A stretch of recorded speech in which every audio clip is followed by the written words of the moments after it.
Halo, perkenalkan nama saya Natalia dengan nomor NPM 1842005 dengan nomor artikel utama nomor 15 yang berjudul The Discretional Accrual Effect from Corporate Dividend Policy, Evidence from Friends.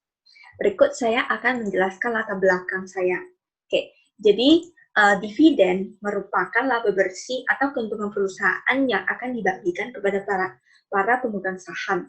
Namun tidak semua keuntungan akan dibagikan kepada para pemegang saham, melainkan ditahan dalam bentuk laba ditahan untuk perkembangan perusahaan pada masa yang akan datang.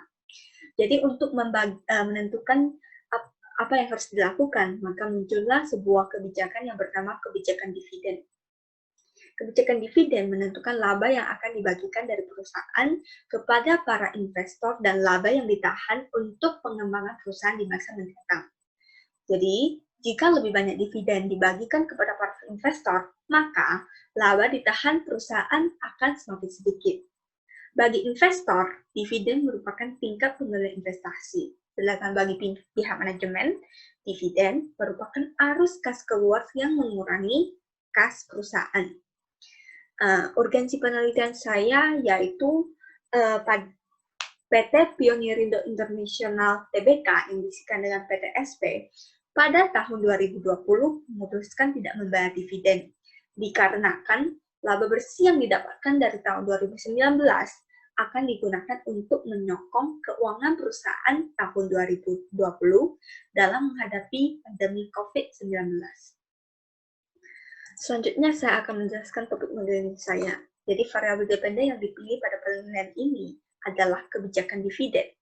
Menurut Wina dan Tanus Jaja, kebijakan dividen merupakan suatu kebijakan yang diambil oleh manajer perusahaan dalam menentukan besarnya jumlah dividen dari hasil laba perusahaan yang akan dibagikan kepada para pemegang saham, atau akan dijadikan sebagai laba ditahan perusahaan untuk investasi di masa yang akan datang. Manajer perusahaan harus sangat berhati-hati dalam menentukan kebijakan dividen, karena kebijakan dividen berpengaruh pada pertumbuhan perusahaan. Jika laba yang ditahan perusahaan dalam jumlah yang lebih besar daripada dividen, maka dividen yang dibagikan akan kecil, dan sebaliknya. Oke. Selanjutnya, mode penelitian terdahulu. Oke. Menurut S.R. Utami, yang dia pernah melakukan penelitian mengenai pengaruh profitabilitas dan peluang pertumbuhan terhadap pembayaran dividen. Jadi di sini profitability dan growth opportunity sebagai variabel independen dan kebijakan dividen sebagai dependen. Jadi hasilnya menyimpulkan bahwa profitabilitas tidak berpengaruh signifikan terhadap pembayaran dividen, sedangkan peluang pertumbuhan berpengaruh positif terhadap pembayaran dividen. Ini adalah salah satu model penelitian terdahulu yang saya ambilkan dari laporan saya. Selanjutnya, saya akan menjelaskan hubungan variabel independen dan dependen yang terdapat di laporan saya. Nah, jadi variabel independen ini terdapat 8. Yang pertama itu adalah manajemen laba. Manajemen di sini dia bilang manajemen laba yang baik akan cenderung meningkatkan pembayaran dividen. Selanjutnya, yang kedua yaitu likuiditas.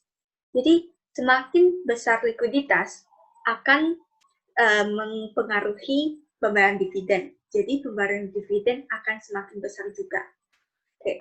Selanjutnya, yang ketiga yaitu pertumbuhan. Pertumbuhan semakin tinggi akan menyebabkan lebih lancar dalam pembagian dividen ke para pemegang saham. Yang keempat yaitu ukuran perusahaan. Jadi ukuran perusahaan semakin besar, maka membayar dividen juga akan lebih banyak. Oke. Terus yang kelima, arus kas operasi. Jadi arus kas operasi itu mencerminkan ketersediaan kas untuk suatu periode pada perusahaan. Jadi, untuk perusahaan yang memiliki ketersediaan kas yang relatif kecil, maka pembayaran dividen juga kecil. Begitu pula sebaliknya. Yang keenam, yaitu utang. Jadi, semakin banyak utang, perusahaan akan semakin banyak menggunakan laba untuk melunasi utang. Sehingga laba perusahaan yang tersedia sebagai dividen yang akan diberikan perusahaan akan semakin kecil. Yang terakhir itu adalah risiko. Perusahaan yang mengalami risiko dapat mempertimbangkan pembayaran dividen sebagai alternatif untuk menghilangkan atau meminimalkan risiko. Dengan demikian, perusahaan tersebut dapat membayar lebih banyak dividen untuk menarik investor baru. Oke, berikut saya akan menjelaskan model dan hipotesis pada penelitian ini. Jadi, variabel independen saya ada 8. Yang pertama itu manajemen laba.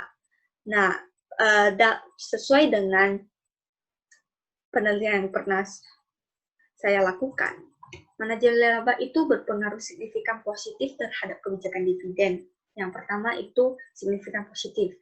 Nah, kedua itu ukuran perusahaan. Ukuran perusahaan itu juga berpengaruh signifikan positif terhadap kebijakan dividen.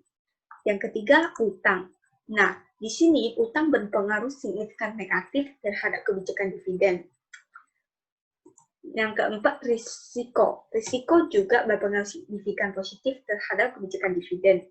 Yang kelima itu pengembalian ekuitas. Pengembalian ekuitas berpengaruh signifikan positif terhadap kebijakan dividen. Keenam, likuiditas. Likuiditas berpengaruh signifikan positif terhadap kebijakan dividen. Yang ketujuh, pertumbuhan penjualan. Pertumbuhan penjualan ini juga berpengaruh signifikan positif terhadap kebijakan dividen. Dan yang terakhir itu adalah arus kas operasi. Arus kas operasi berpengaruh signifikan positif terhadap kebijakan dividen. Baik, sekian dari presentasi saya. Terima kasih.